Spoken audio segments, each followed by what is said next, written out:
I think thought leadership is so important because it really gives you the opportunity to build trust with your ideal customer profile.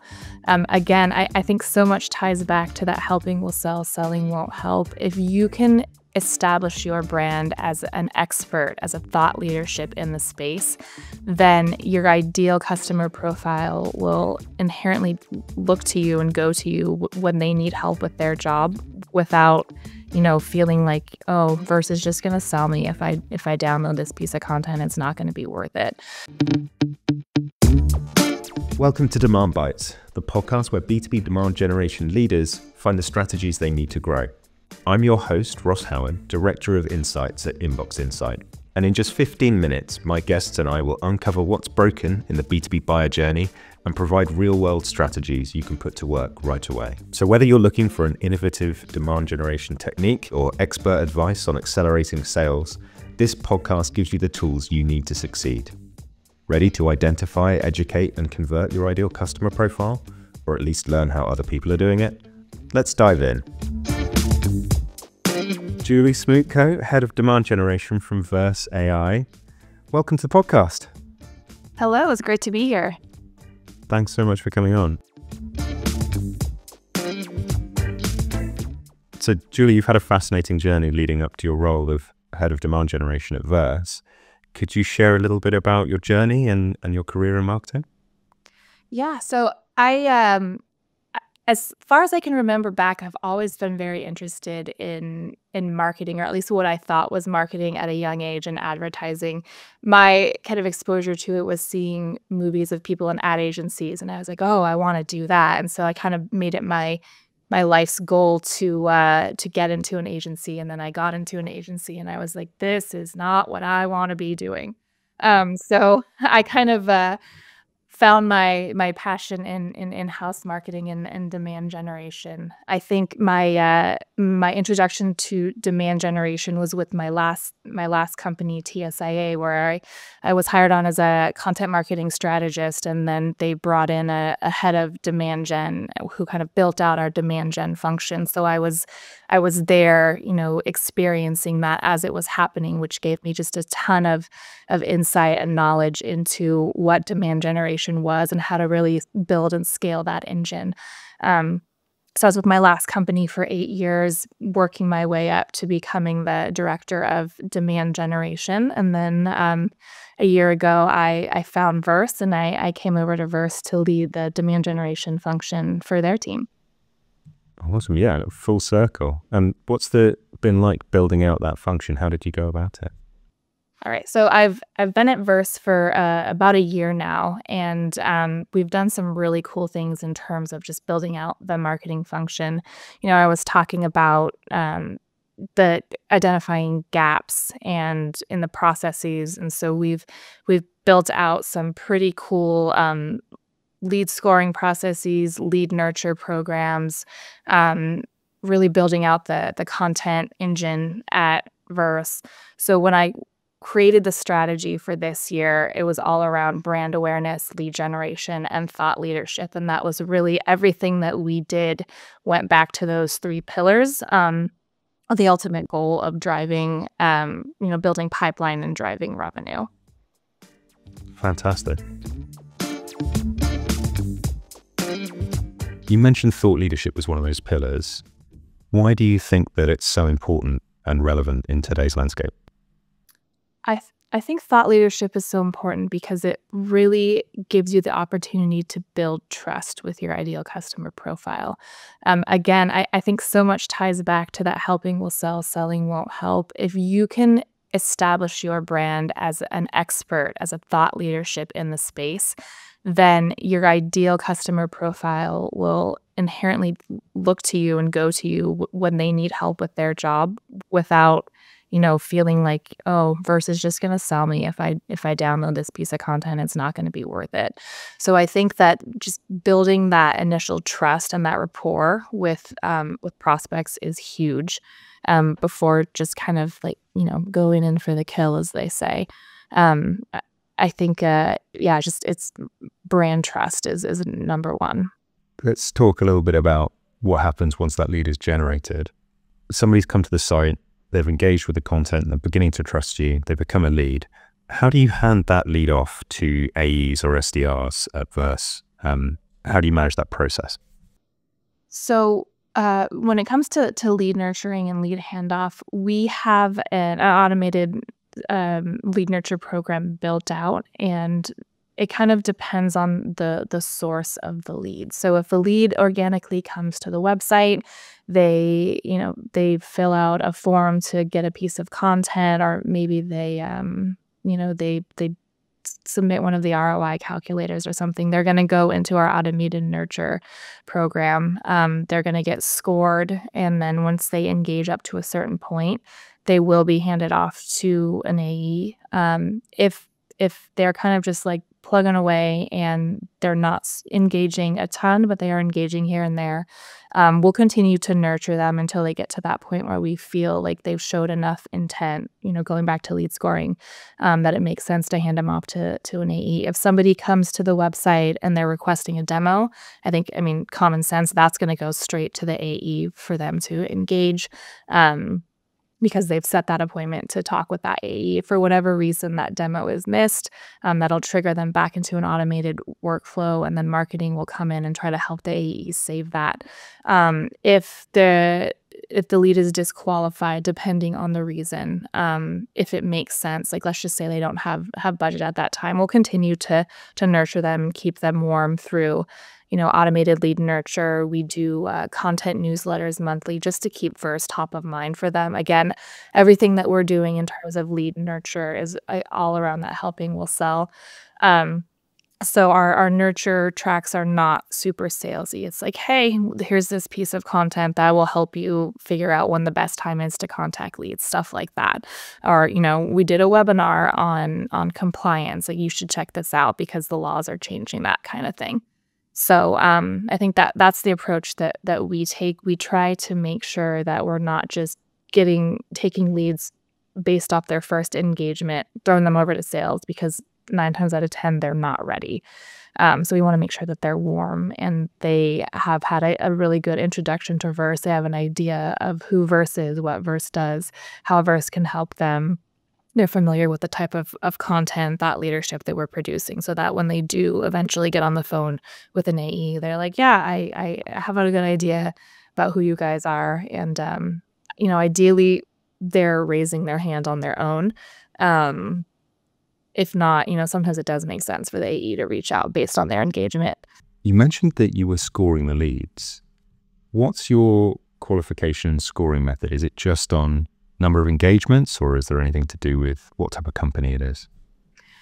Yeah, so when we created our lead scoring program, we have, we've got the demographic, we've got firmographic, and then we have behavioral. So for the demographic, we're looking at title and kind of level in account. Are they high enough to be a decision maker? Or are they just an influencer? For the firmographic, we're looking at company size. Can they afford Verse, or are they a very small startup company? We also look at number of leads that they generate, because that's one of the indicators for Verse. Is if they're a company that generates a significant amount of leads, then Verse would probably be a good solution for them and make sense for them financially. On the engagement or behavioral side, we're looking at any and every interaction they could possibly have with marketing, down to specific pages that they visit on the website, clicks in an email, blog posts that they engage with, content that they download. Did they watch a demo video? Did they submit an ROI calculator form?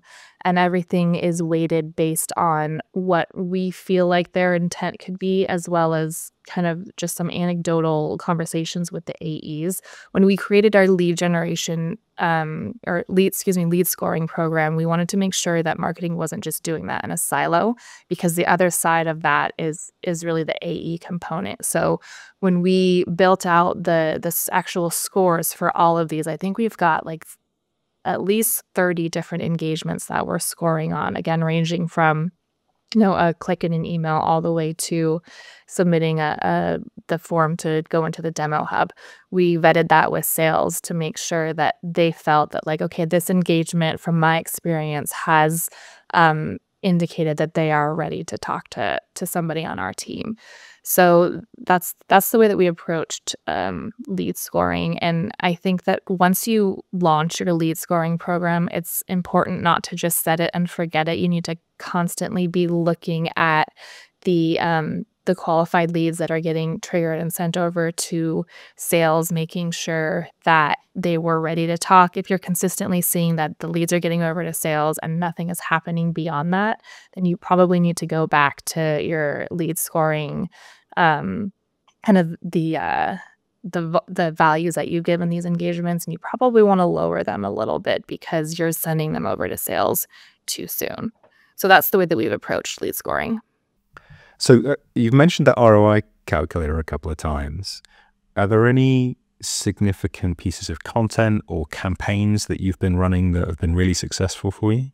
The ROI calculators are really exciting. We created 3 of them based on kind of our 3, I don't wanna call them differentiators, but, saving time, saving money, and making money. Those are the 3 things at its core that Verse can help you do. So we created calculators based on those 3 things and kind of pitched them that way. Like, "Oh, if you're looking to," if your number 1 focus right now is trying to save time, check this calculator out. Let's see how much time you could save with Verse. And we've got some really cool kind of math behind those calculators based on what our actual clients are seeing in terms of their results. Um, Craig on my team was just like a wizard at putting these together when we were creating them, and he was kind of doing all the dev behind it. He would like open up the code and show me. I'm like, Craig, I don't. This is great. It's not making sense to me. I see what you're saying, but like this is just like so crazy complicated. But on the front end, it's just so clean and beautiful. So we were really excited about those, and we've been seeing some significant amount of leads coming in from people who are actually interested in the Verse product. The other really cool piece of content that we've created is a video hub. So you submit a form and it takes you into this page where we've got our main demo video, and then that video was broken up into 6 different videos just based on kind of like a quick snapshot of what you might be looking for. And what has been really cool with that is we have seen people submit that form, go into the demo hub, and then submit a form to actually take a demo with an AE. So that has actually worked really beautifully, which makes me so happy because that's exactly how it was intended. We were a little bit worried about the demo hub that it might cannibalize our efforts and people might go in and watch the demos and not talk to an AE. But then we realized if people are doing that, if they're watching the demos and it doesn't go further than that, they're probably not a great fit for us. In those cases, we do still kind of hand the lead off to the AE so they can start to do a little bit of research, and they'll initiate contact if they think that that person is worth going after. But we found it's kind of weeding out the people who are not a good fit for Verse regardless. So it's kind of working on 2 levels, which has been really cool. And then the best times to contact leads, we saw great success with that piece of content. That has by far outperformed, I think, everything else that we've created this year in terms of gated pieces. All of our content that we create that's gated, I won't say all, I'll say most of the content that we created that's gated is based on actual Verse data, what we're seeing going on with our clients. So it's kind of like an apples to apples comparison, but for, whatever reason, that specific piece, the best times to contact leads, that has just been a huge winner with our ideal customer profile. What are some common misconceptions about demand gen that you've encountered? So I think some common misconceptions about demand gen is that it's quick, it's easy, it's 100% trackable. All of those are not true. I mean, I I believe in quick wins in the sense of low-hanging fruit, like tackling things that are easy to kind of like check off your list. Like if you're coming to a new organization, you can do a quick audit on the website, find a couple things that are broken, or if you just move the CTA or the form up higher or something, you could help conversion on that page. But generally, I don't think quick wins are our thing in marketing. I think when you try to do things quickly, quick wins, I think a perfect example of that is like just dumping a bunch of money into paid to get a bunch of leads and looking like a hero. Generally, those are going to be crap leads and they're not going to turn into anything. So I think that one of the misconception of things are quick and can happen quickly, not true. Julie, thank you so much for coming on the show. Where can people find out more about you and Verse? So you can definitely find me on LinkedIn. You can go to the website Verse.ai to learn all about Verse. Give us a follow on LinkedIn as well. And yeah, it was so great to be on, Ross. Thank you so much for having me. This is a really fun conversation. This is awesome. Thanks very much. And that wraps up today's episode of Demand Bites. Thanks for listening. I hope the insights provided today are able to help you power up your own demand generation efforts. If you've enjoyed what you've heard, make sure to hit subscribe so you're always up to date with the latest strategies.